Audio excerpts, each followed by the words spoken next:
एकदम भिजिटिसि अफिसजों नांजाबना आंनि न'आ आं माने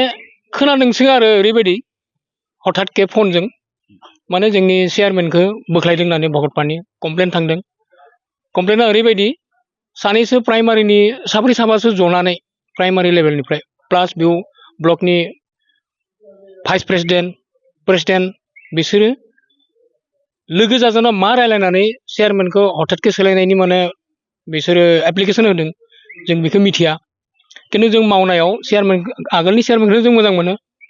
बहुत मोजांखौनो मावदों बियो बिनाव एसे कमप्लेनबो फैयो साप'ज आइएमए न'फोरबायदि जेरैबायदि डेभेलपमेन्टनि खामानिफोराव होमबा बे कमप्लेनखौ एसे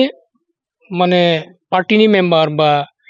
भिजिडिसि मेम्बारफोरखौ बुंनायावनो एसे माने पार्टि लेभेला प्राइमारि लेभेला दाय जायो ब्लक लेभेला दाय जायो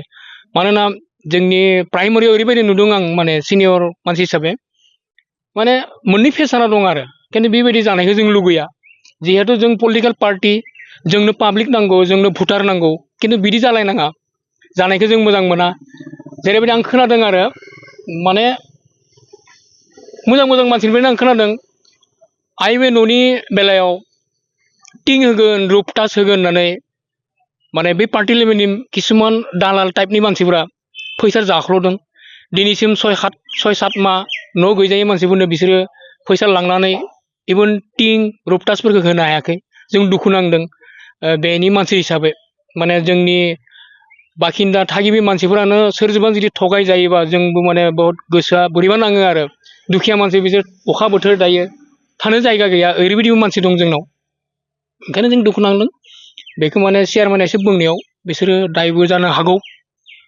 आंथ' माने फ्रेंकलि बुंदों आरो सोरबा गाज्रि मोनबाबो उपाय गैया मानोना जों पलिटिकेल पार्टि जोंनो भटार नांगौ पाब्लिक नांगौ आरो मेइनलि सिगांनि चेयारमेनानो जोंनि दा जिथु थाबाय थानाय चेयारमेन बेखौनो जों मोजां मोनदों आरो बियो एसे पाब्लिक बेसबो मानसिया बयजोंबो मोजां मोनजायो खिन्थु सानै साथामनि खोथाखौ लानानै जोङो चेयारमेनखौ सोलायनायनि गोसो गैया आरो जिमान जियानो गोजौ लेभेलनिफ्राय फैया मानो खिन्थु आवाज होनायाव एसे चेयारमेनखौ दाय जादों आरो बिसोरो बेबायदिबो जानो हागौ आरो आंनि सन्देह रायजोनिफ्रायथ' जों गोजोननि चेयारमेनखौनो लुयो पार्टियाबो सावरायदों जोंथ' पार्टिया बे दिनै जिथु सावरायदों बेथ' मेजरिटि बिसोर साब्रै साबाजोंल'सो रायलायो माने जों ओरैबायदिबो खोनायो आरो जों गावबो बुंना लानांगौ बाध्य जादों दायो माने जोंनि प्राइमारि प्रेसिडेन्टआ ओरैबायदिबो डायलग मारिदों जों साब्रै साबाजोंबो जों पार्टि सालायनो हायो होननानै बेबायदिथ' जानो नाङा ब्लक लेभेला बे खोथाखौ मा सिन्था खालामदों बिसोरनि डायलगखौ बा डिस्ट्रिक्टआ मा सिन्था खालामदों जों बुजिना मोनाखै माबायदि पार्टिखौ बिसोरो आवगायलांनो नागिरदों इलेक्सनबो फैगासिनो दं जों माबायदि जोंनो पाब्लिक नांगौ बेखौथ' सिन्था खालामनांगौना बिसोरो मेजरिटि दा जोंनिथिं दङ चेयारमेनखौ बोख्लायनायनि जिथु डिसिसन बेखौ नोंथांमोनजों लानानै सावरायाखै जेबो सावरायाखै बिसोर साब्रै साबाजों सावरायदों बेयाव प्राइमारिनि सेक्रेटारि प्रेसिडेन्ट थानो हागौ आरो ब्लक लेभेलनि सोरबा इउथ सेलनि सोरबा थानोबो हागौ बा ब्लक लेभेलनि भाइस प्रेसिडेन्ट थानो हागौ बिदि साब्रै साबा आरो बेबायदिखौ जों मोजां मोना आरो जुदि चेयारमेनखौ जुदि बोख्लायथारोब्ला नोंथांमोना बिनि सायाव मा राहा लागोन जों बिनि सायाव जोंबो माने आवगायगोन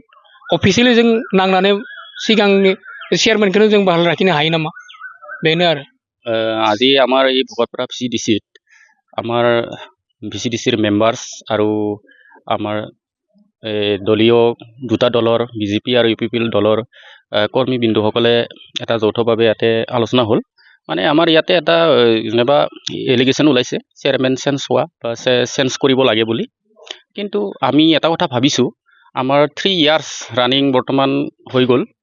আমাৰ ইয়াতে কোনোখিনি মানে আমি অসুবিধা পোৱা নাই চেয়াৰমেনৰ ক্ষেত্ৰত বা ডেভেলপমেণ্ট কাম কৰাৰ ক্ষেত্ৰত তো আমি আগৰ চেয়াৰমেনকে মানে আকৌ বাহাল ৰাখিবলৈ আমি ইচ্ছা সকলোৱে সমৰ্থন দিছে আৰু চেয়াৰমেন চেঞ্জ কৰা বুলি এটা কথাটো হঠাৎকে কিছুমান ডিচিশ্যন লোৱাটো এইটো আমাৰ কাৰণে দুৰ্ভাগ্যজনক বুলি মই আজি কৈছোঁ কিয়নো এটা দায়িত্বত থকা মানুহ হঠাৎকৈ যদি আঁতৰাই দিয়া হয় বা আঁতৰাই দিয়া যায় আমাৰ কাম কৰাৰ ক্ষেত্ৰত এক্সপিৰিয়েঞ্চৰ কথা আহি পৰে কিছুমান অফিচ লেভেলৰ টেকনিক্যাল ইছ্যুৰ ওপৰত কথা আহি পৰে তো সেইবিলাক দিশত চাই কেনে আমি কামবিলাক কৰিব লাগিব তো আমি সকলোৱে আজি আগৰ চেয়াৰমেনকে আমি বাহাল ৰাখিব বিচাৰিছোঁ তেখেতৰ যোগ্যতা আছে আৰু তেখেতে আপচু কৰি অহা মানুহ এসময়ত তেখেতে আপচুৰ আমাৰ ভকতপাৰা আপচুৰ প্ৰেচিডেণ্ট আছিলে খুব সুন্দৰভাৱে দল সংগঠন চলাই গৈছে আৰু তেখেত এডুকেটেড পাৰ্চন। তো আমাক ৰাইজৰ হৈ তেখেতে সুন্দৰভাৱে এই কাম কৰি আছে আৰু অনাগত দিনত তেখেতে কৰি যাব। তো কিছুমান সময়ত কিছুমান অলপ অসুবিধা আহি পৰে, ঘৰুৱা প্ৰব্লেম থাকে নিশ্চয়। এতিয়া খেতি বাতিৰ পথাৰৰ দিন। তো সেইকাৰণে ইমানখিনি আৰু ওপৰলৈকে কথাটো চিন্তা চৰ্চা কৰাটো আমাৰ কাৰণে আমি ভাল হ'ব বুলি ভাবা নাই। তো আমি আগৰ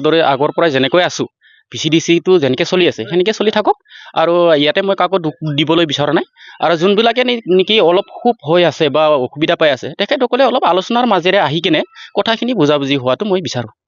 এলিগেশ্যন কোনে দিছিলে আৰু তেনেকৈ? এতিয়া এলিগেশ্যন দিয়াটো মই হঠাৎ আজি পুৱা গম পালোঁ, কিন্তু মানুহকেইটাক মই মানে ধৰিব পৰা নাই বৰ্তমানলৈকে। কিন্তু সেইবিলাক মোৰ মতে হেৰি কৰিব নালাগে, যিহেতু আমাৰ 3 বছৰ গ'লে আৰু আমি 1 বছৰ বা 1.5 বছৰ আমাৰ টাৰ্মছ আছে। তো আমি সময়খিনিত এইখিনি খেলি মেলি হোৱাটো আমি বিচৰা নাই, নহ'লে আমাৰ ডেভেলপমেণ্টৰ ক্ষেত্ৰত আমাৰ অলপ অসুবিধা হৈ যাব। আগন্তুক দিনক আমি আমাৰ ভকতপাৰাৰ VCDCৰ যিজন বৰ্তমান দীপক কুমাৰ বড়ো দেৱে চেয়াৰমেন আছিলে, আৰু আমি বিচাৰোঁ তেওঁৱে বাহাল থাকিব। কাৰণ পৰৱৰ্তী যে আজি 3-4 বছৰ উকলি গ'ল, তেওঁলোকে ৰাইজে ভাল এটা হেৰি দিছে, ফিডবেক দিছে তেওঁ ভাল হয় বুলি। আৰু আমাৰ যিমান মেম্বাৰ আছে ৰেভিনিউ ভিলেজৰ, কোনো মেম্বাৰৰ তেওঁৰ এগেইনষ্টত কোনো এলিগেশ্যন নাই বা কমপ্লেইন নাই। সেইকাৰণে আমাৰ দীপক কুমাৰ বড়োকে চেয়াৰমেন লাগে বুলি মই ভাবোঁ। যিহেতু